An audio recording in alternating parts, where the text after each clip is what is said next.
ఇళ్లను వదిలి ఢిల్లీ వెళ్లేందుకు బయలుదేరిన ముగ్గురు బాలికలను పోలీసులు పట్టుకున్నారు. కొద్ది రోజుల క్రితం బాలికలు తప్పిపోయారని ఓ తల్లి పోలీసులను ఆశ్రయించింది. పోలీసులు కేసు నమోదు చేసుకుని దర్యాప్తు ముమ్మరం చేశారు. దర్యాప్తులో మొబైల్ ట్రాకింగ్ ద్వారా బాలికలు దక్షిణ ఎక్స్ప్రెస్ రైల్లో ప్రయాణిస్తున్నట్టు గమనించి చిన్నారులను అదుపులోకి తీసుకున్నారు.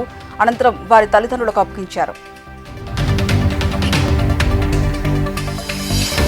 చైతన్యపురిలో నిబంధనలకు విరుద్ధంగా టిఫిన్ షాప్ నడుపుతున్న 5 వ్యక్తులకు సాధారణ జైలు శిక్ష విధించబడింది.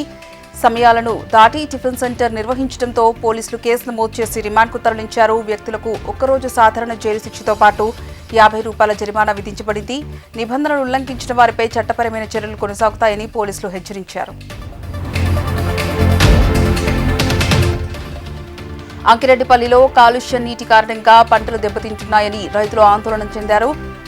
గ్రామ పరిధిలో ఉన్న ఈ paper energy India private limited company నుంచి విడుదలవుతున్న కాలుష్య నీరు తమ పంటలకు హాని కలిగిస్తోందని ఆవేదన వ్యక్తం చేశారు. సంబంధిత అధికారులు స్పందించి కాలుష్య నీటిపై చర్యలు తీసుకోవాలని బాధిత రైతులు కోరారు. అలాగే పంట నష్టానికి తగిన పరిహారం చెల్లించాలని డిమాండ్ చేశారు. రాష్ట్రంలో అమలవుతున్న ఎస్సీ వర్గీకరణ చట్టం వలన మాలా సామాజిక వర్గానికి అన్యాయం జరుగుతోందని జేసీ చైర్మన్ భాస్కర్ అన్నారు.